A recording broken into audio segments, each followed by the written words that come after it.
Om Shri Ganeshaya Namaha. Om Shri Saraswatyai Namaha. Om Shri Gurubhyo Namaha.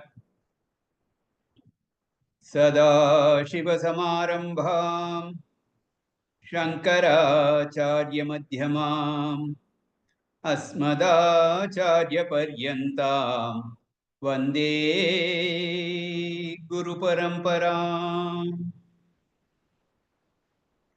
Shrute Smriti Purananam Alayam Karunalayam Namami Bhagavatpada Shankaram Lokashankaram Samasta Janakalyane Niratam Karunamayam Namami Chinmayam Devam Sadgurum Brahmavidvaram Sadgurum Brahmavidvaram Om Partaya Pratibodhitam Bhagavata Narayanena Swayam Vyasena Gratitam Purana Munina Madhye Mahabharatam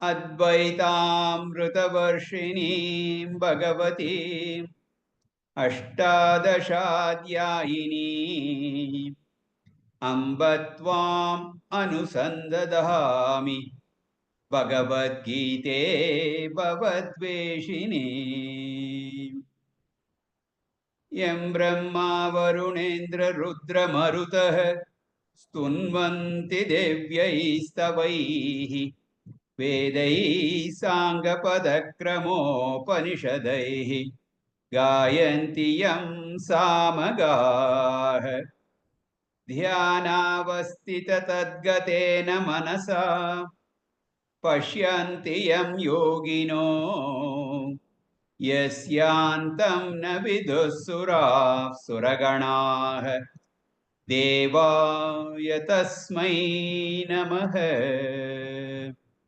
Devaya Tasmai Namaha Hari.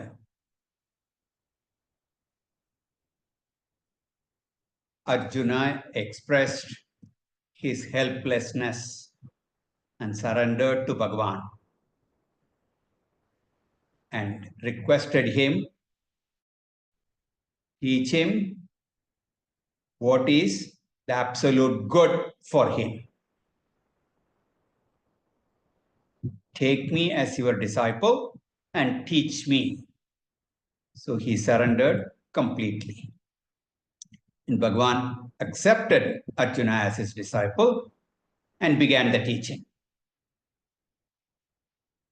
And the Bhagavad Gita really starts when the Blessed Lord said, Ashocyan anvashochastvam prajnavadamscha bhashasi gatasun agatasunscha nanashochanti panditaha. The wise do not grieve over the dead or the living. The wise don't do that. But you, on the other hand, are grieving over those who deserve no grief. This grief that you have brought on yourself It's because of ignorance of the self. And so Bhagavan begins the teaching to give Atma Jnanam, the self-knowledge. So the first question is, what is this Atma you are talking about? We will see that first. See, every living being is a conscious entity. This means that there is consciousness in this body-mind complex. This consciousness we do not find outside the body, like in a table or a chair or a door, the window, and so on. Those objects are inert, insentient. They don't have a life. But all of us, individuals, and other living beings, they are all conscious entities. This body is sentient. There is consciousness in this body. So we ask the question, what is this consciousness that makes this individual different from all other inert objects? And that consciousness is a separate entity, a formless, distinct entity. It is not part of the body. It is not the property of the body. It's not even a product of the body.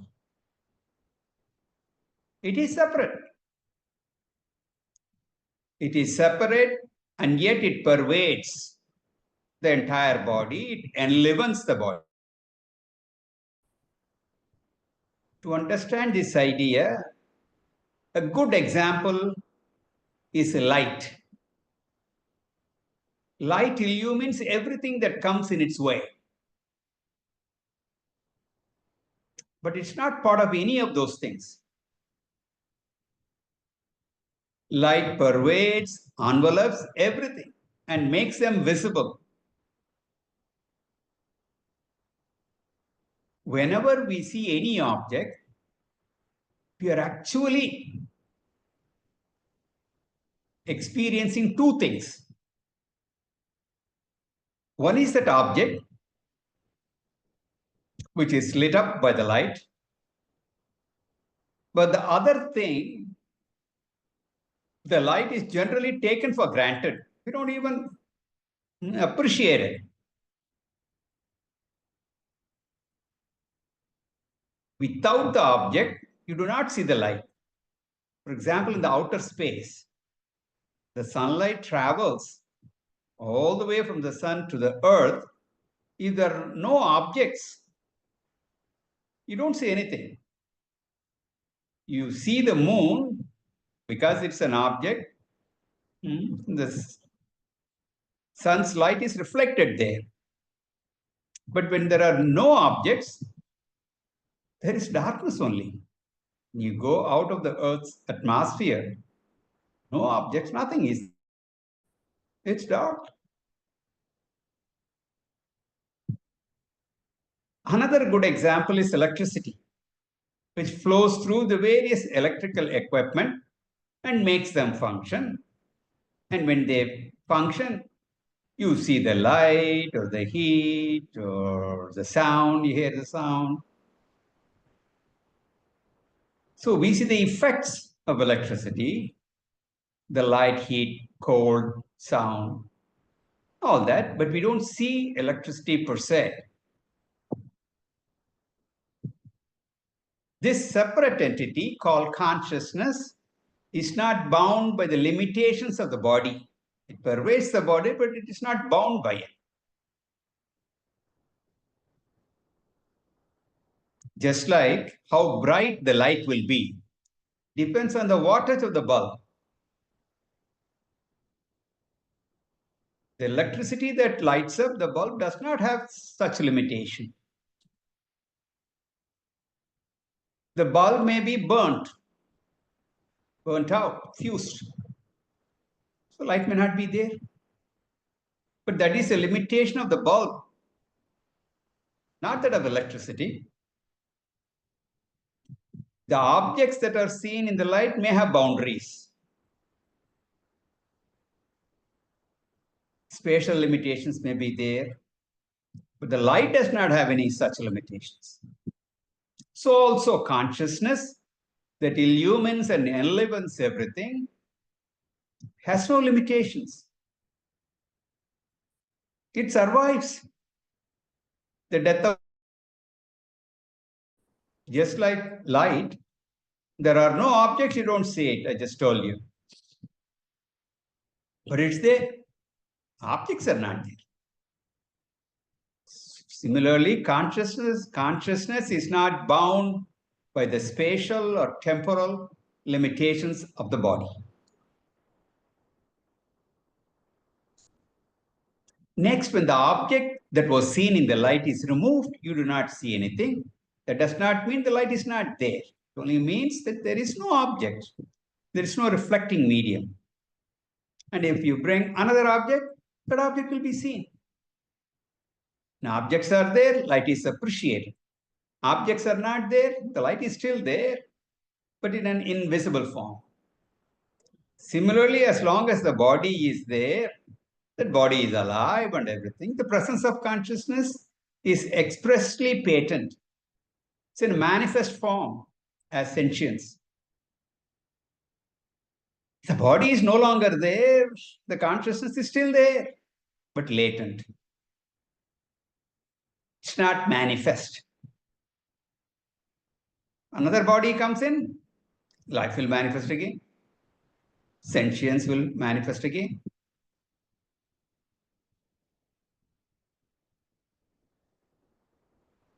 So consciousness is always there, either in a vyakta manifest form or as avyakta unmanifest.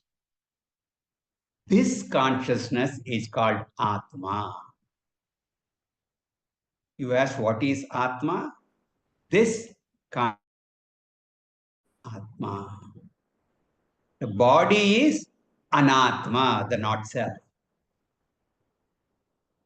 Everything else other than consciousness is only Anatma. So from this, we come to know that every individual is actually a combination of Atma and Anatma. We are all a combination of these two. Whenever I see any one of you, I should know two things are there. One, your body that I can see. The visible body is there. And the other, which we generally take for granted, I don't see that. That consciousness enlivens you. I can appreciate that only because, you're moving, talking, the life is there. So I infer consciousness is there. But all of us are Atma plus Anatma. The body part is Anatma, the consciousness part is the Atma. So the spiritual sadhana consists of shifting our identification from the perishable Anatma, the not self, to the imperishable Atma, the self. This is the whole aim of spiritual sadhanas. When I say I am the body, the consequence is that I will have to accept that I am mortal. To say I am the body, I should be ready to accept my mortality. So long as I claim myself to be the body, I should accept all its limitations and misgivings, its aches and pains, diseases, old age, death, everything I should accept. If I don't want to do all that, I have to shift my identification from this anatma body to the atma consciousness. When I make that switch, what will be my attitude? I don't hate the body. I can still love the body as an instrument for transaction, and I should. And this body should be taken care of. It is, after all, a temple that houses that consciousness, that Lord is there. It's like a temple only.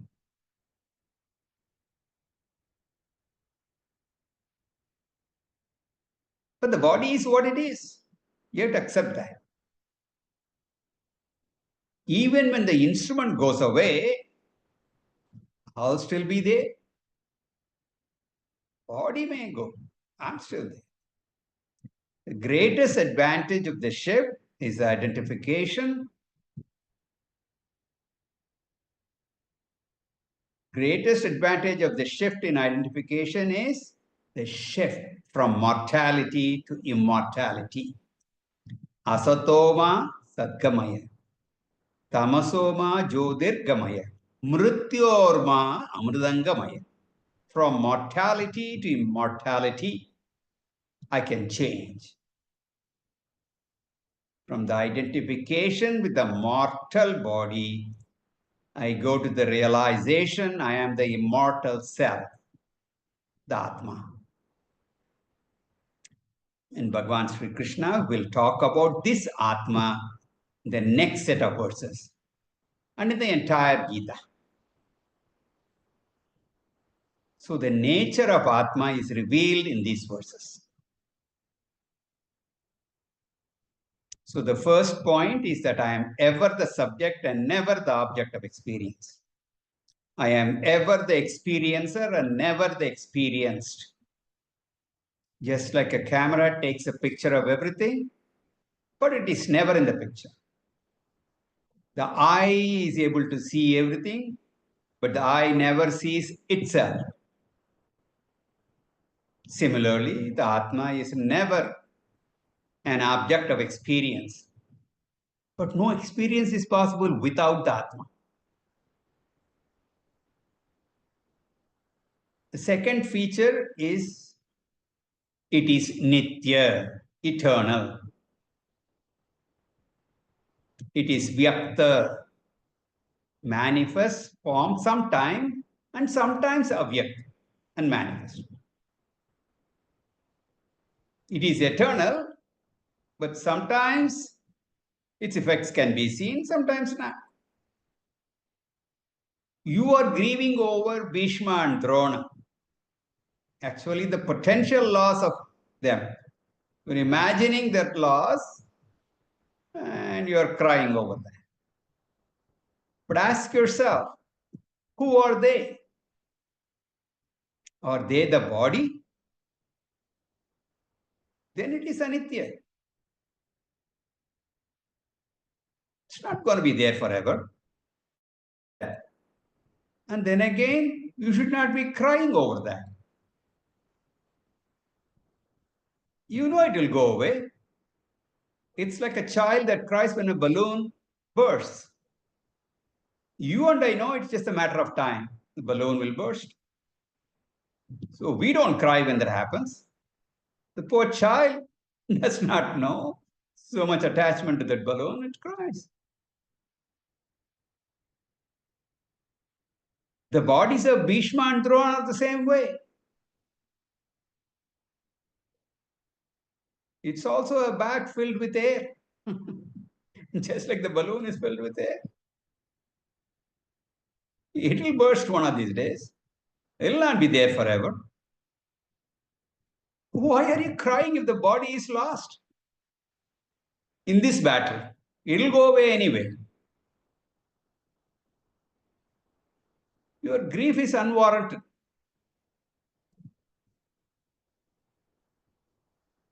The third feature is it is Nirvikara. Atma is changeless. Vikaras, modifications are not there. The fourth feature that Bhagwan will talk about is Sarvagata. It's all pervading. So it has no limitation space-wise. And the next two features go together. Atma is akarta, abhokta. It's not a doer or enjoyer of the results of action. Does not do any actions. It does not enjoy any fruits of action. The Atma is ever the one that is experiencing. It is external, changeless, all-pervading, neither a doer nor the enjoyer. This is the essence of Atma Vidya that is presented in verses 12 through 25. A very important section, set of verses. And the Bhagavad Gita starts with the toughest topic. We hang in there with this tough beginning. Bhagwan comes down to easier topics that enable us to understand this entire topic of self-knowledge. The later chapters will elucidate the concepts further. So with all these discussions, Sri Krishna convinces Arjuna that he is not killing Bhishma, he is not killing Drona. Bhishma is not killed, Drona is not killed. The Atma Bhishma, Atma Drona, they are not killed. And why are you crying and weeping? And not only are they not killed, you are not the killer either. Arjuna, Atma is Akarta. You as that Atma, you are Akarta, a non-doer. So you are not killing. You are not the killer. Bhishma is not killed. Why are you crying? You are not killing him. Why are you crying? This is a philosophical argument.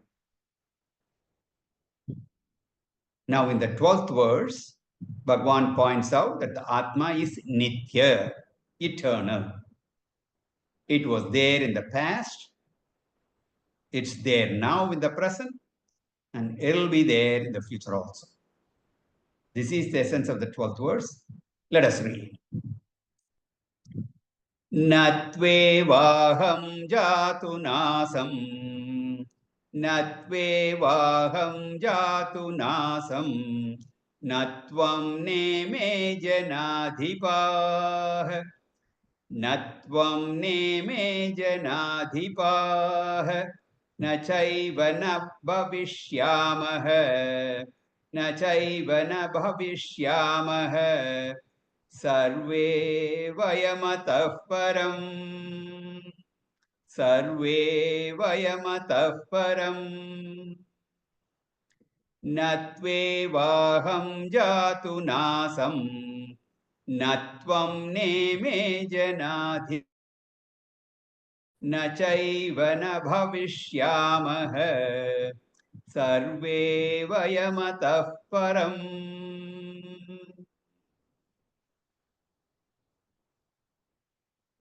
Bhagavan does not put the fact that Atma is eternal in a straightforward manner. Instead, he says, you cannot say that Atma was not present at any time. You cannot say Atma was absent. Instead of saying Atma is always present, he uses the double negative. You cannot say Atma was not present in the past. Similarly, you cannot say Atma is absent or not present in the present. You cannot say Atma will not be present in the future or absent in the future. This is what is said here. If you say aham na asam, I was not there in the past. If you say I, the Atma, was not there in the past, itina, no, you cannot say that. You cannot say so. I was not there in the past. That's not so. That means I was there in the past. Similarly, natvam, you are not there in the past, is also not true. So you were also there in the past. Similarly, na ime janadhipaha, all these things, these kings that are out there on the battlefield, they were not there in the past. You can't say that either. I, you, all these kings, as Atma, existed in the past. All of us have been there in the as Atma. And what about future? He says, na chaiva na bhavishyamaha. We will not be there in the future. Itina, that again. No. Again, double negative. That's also not true. Which means we will be there in the future.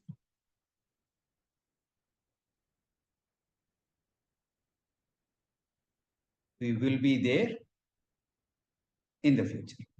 Will be there. Bhagavan does not talk of the present, because regarding the present, do you have any doubt? Are you there? Knock, knock, are you there? Yes, yes, yes. Our present existence is doubtless. We don't have any doubt. We only have doubts regarding the past or the future. So Bhagavan Sri Krishna says, in the past and in the future, Atma existed or will exist. Therefore, the bottom line is, Atma is Nitya, eternal. Sarve Vayam Atah Param. All of us, hereafter also, we will continue. So it's clear that we are not talking about the body, but about an entity that is different. But that entity is associated with the body. We see so many different bodies. And so how many Atmas are there? Yes, there are many, many bodies. There is only one Atma.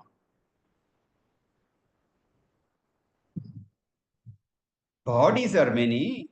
The consciousness, that Atma associated with all those different bodies, that is only one.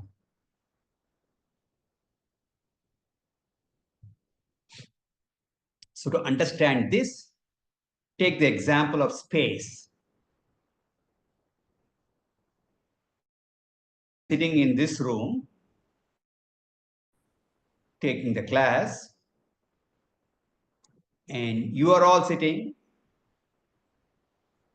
in whichever room, listening to this talk. And if we walk outside,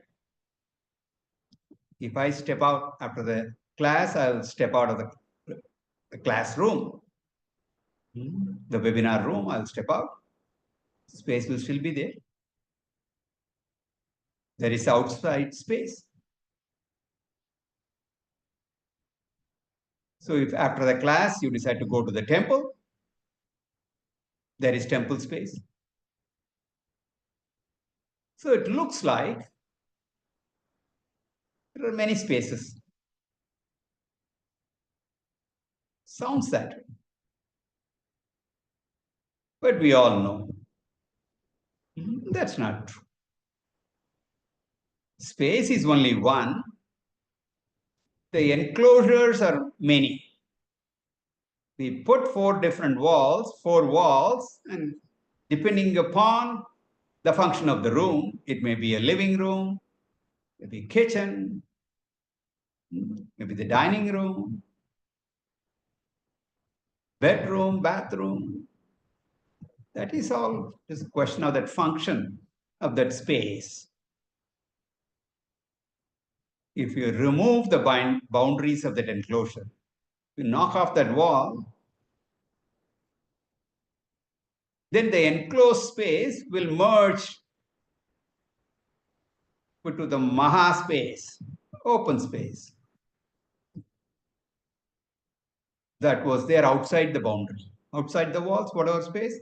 This space will also merge with that. In fact, all rooms are in one space only. It's not that the space is inside the room. It's the other way around. So it's not that consciousness, Atma, is in the body. Actually, all these bodies exist in that consciousness.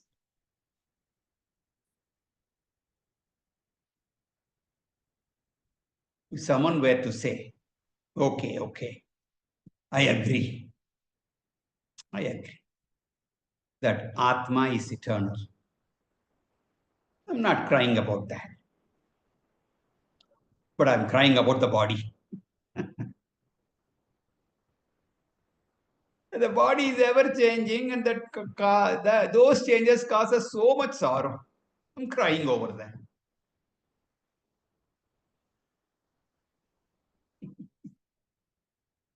Now, what is pointed out in the next verse is that in and through the changing body, Atma is changeless. Nirvikara. The changes in the body should not delude you, should not be confused with regard to the nature of Atma. This is a famous shloka. Let us read. Verse 13. Dehinosmin yata dehe. Dehinosmin yata dehe. Kaumaram yauvanam jara. Kaumaram yauvanam jara. Tata dehantara praptihi. Tata dehantara praptihi. Dhirastatra na muyyati. Dhirastatra na muyyati. Dehinosmin yata dehe. Kaumaram yauvanam jara. Tata dehantara praptihi. Dhirastatra na muyyati. If I am eternal, what is birth and death?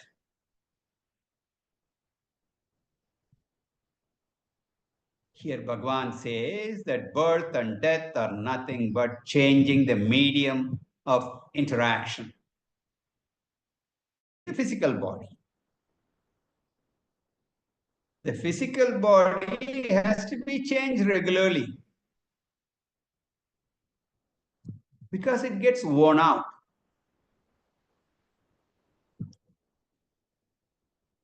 Don't we change whatever has become old, our clothes, the window curtains, beds, pillows, furniture, etc.?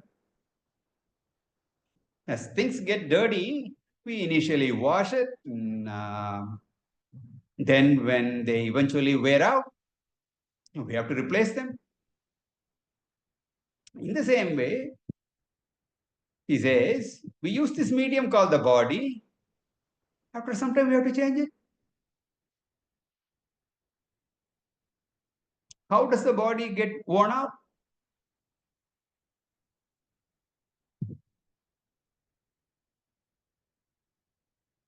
How does it get worn out?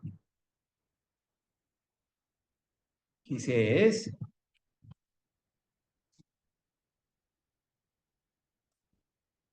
So asmin dehe, in this body, there are 4 stages of experience at the physical level. First is balam, childhood. It is understood, it's not said here in this verse. Little baby, child. Then comes kaumaram, boyhood. 8, 9, 10, 11. Thereafter, yauvanam, youth. Finally, jara, old age. When all these changes are taking place, do I change? Do I change my name? My identity is not changed, even when the body changes. My ID card will change. Okay? So that's why whenever you apply for a passport, they tell you, you should have taken that passport within the last 6 months.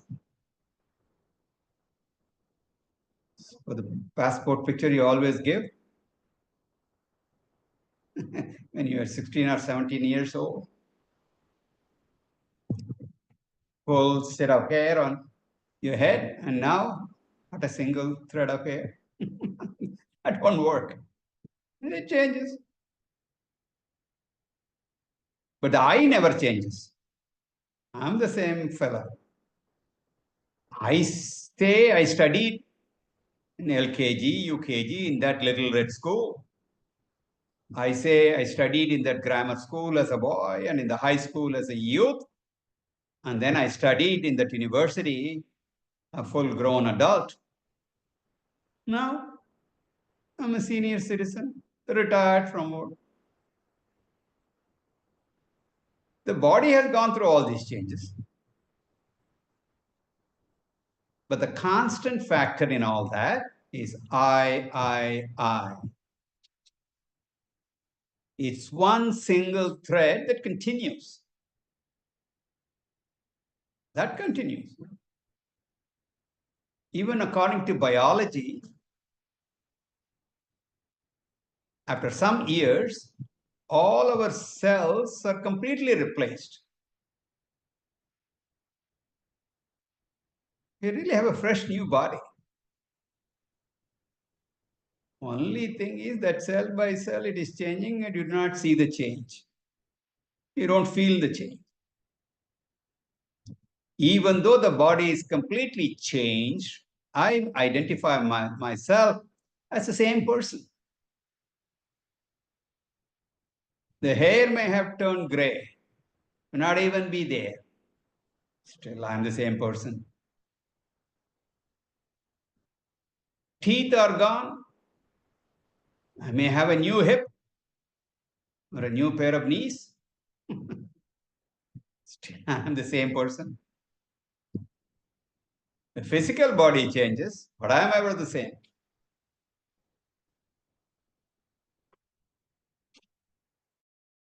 Says, extend this idea a little bit more. Having changed enough, you just replace the body. That's all. So he says, tata dehantara praptihi. Like changing old, worn out clothes, you change the useless body and replace it with another fresh body. Brand new, shiny. That's all. It's like demolishing an old, dilapidated building and replacing it with a state-of-the-art modern building. You can change the buildings, but the space does not get demolished. Space is eternal. The enclosures are changing. Walls appear and disappear. So consciousness is like space. And in that consciousness, the body wall appears and disappears. That's all. It appears, stays there for a little while, the body wall is later demolished, and another wall is built, another body is brought in. So Bhagavan says, Tata Dehantara Praptihi. Gaining a new body is similar to that. Therefore, Dhirah Tatra na muyati. Dhirah means Viveki, a discriminating person, someone with a discriminating intellect. Who is a discriminating person? That person is one who accepts the body for what it is. It's a temporary medium. So he's very objective about that body. Such a person is called Dhirah, a wise man. Na muyati, not deluded. So in this war also, Bhishma Sharira will go away. Bhishma, the Atma, will never go. So what do you cry? Why are you grieving over that potential loss? It's true that Atma, the I, is eternal. The body only undergoes various changes and eventually it will be replaced. Still, there is a reason to be sorrow, get deluded and confused, be unhappy and miserable. Because of heat and cold, joy and sorrow, all that we experience in life, even in one body. When we are in the company of our near and dear ones, we are happy. When we lose them, we are unhappy. How can you say there is no sorrow? So here is the answer. Verse 14. Matra sparshastu kaunteya. Matra sparshastu kaunteya. Shitoshna sukha dukkhadah. Shitoshna sukha dukkhadah. Agama-payino nityah. Agama-payino nityah. Tanti tikshasva bharata. Tanti tikshasva bharata.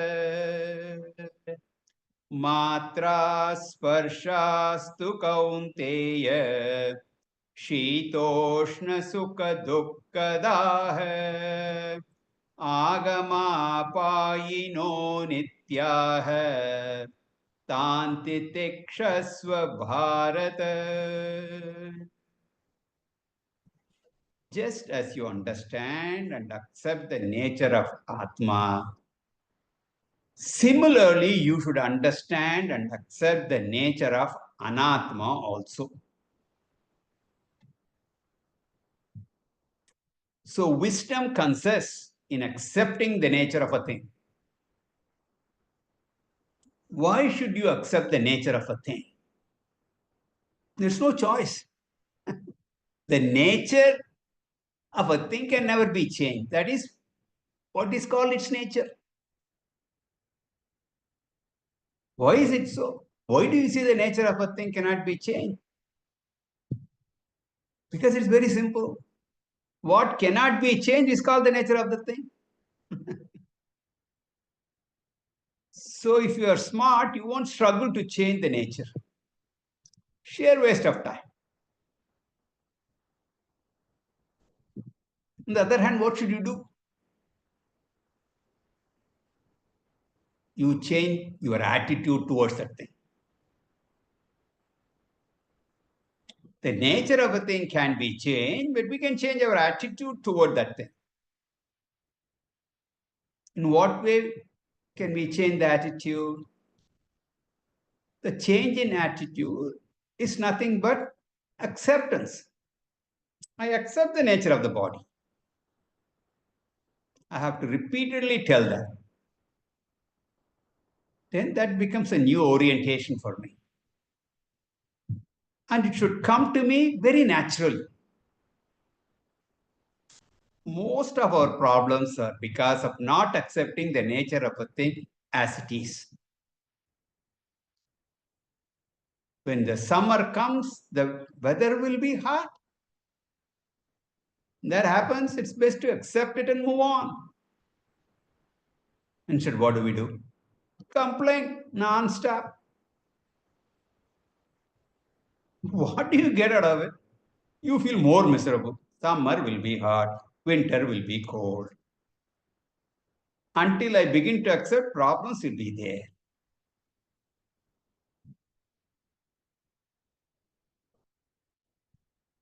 I married this fellow. I thought I could change him.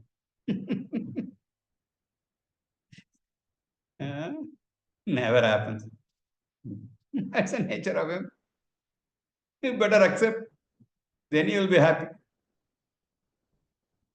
So Bhagavan says, hey Kaunteya, know this fact. Your resistance to a fact is sorrow. Therefore, don't resist. Resistance increases, sorrow intensifies. Therefore, he says, matraha sparshaha.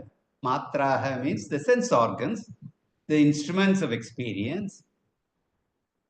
And we have 5 of them. Outside, we have sparshaha, sense objects, objects of contact. Whether you like it or not, there are the sense organs, the sense objects are there, and they interact. You may close your eyes, you may not see the thing. You may plug your ears, pinch your nostrils, but even then, you still hear and smell. Certain senses you can close, others you cannot. So sense organs and sense objects will interact. You can't avoid those interactions. You can go to a cave and meditate. There you can avoid the road noise. The mosquitoes and other insects will be there. How can you avoid that? What will you do? You can't escape. What can you do? Learn to live with it. What cannot be cured must be endured. The contact of sense organs with sense objects, Shitoshna Sukha Dukkadaha, they give cold and heat, pleasure and pain. They give all these mutually opposite experiences. The whole life is a series of such experiences. If honor comes, dishonor will come. Sanyoga takes place, union takes place, Viyoga, separation will take place. If there is growth, there will be decay. If there is gain, there will be loss. This is life. This is the nature of Anatma. They are Agama Payina, arrival and departure, subject to coming and going. So mentally be ready to welcome them when they come. When they go, be prepared to send them off. We are happy to welcome certain things,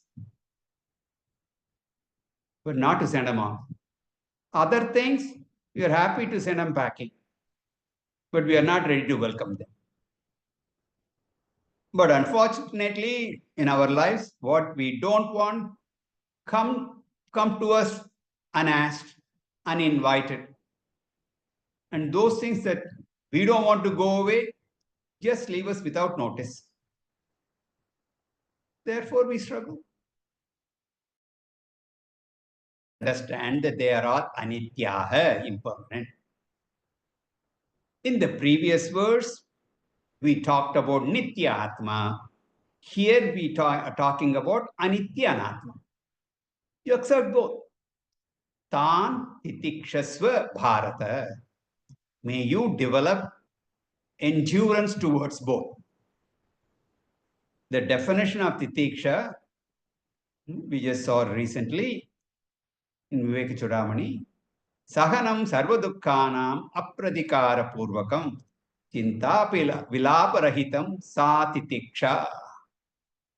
Accepting adverse situations without complaining is titiksha. Yes, all these pairs of opposites, they do cause pain at times. At times, they're really unbearable. Still, that is no reason to get confused, deluded. This is the science of pain management. May you develop this inner strength, both physical and mental. May you increase your physical immunity and may you also increase your mental fortitude. What are the benefits of such endurance? The one who has such endurance becomes fit for knowledge, for Atma Jnana, that will lead to liberation. Om Purnamadav Purnamidam Purnat Purnamudachyate Purnasya Purnamadaya Purnamevavashishyate. Om Shanti Shanti Shanti. Harihi Om. Shri Gurubhyo Namaha. Harihi Om.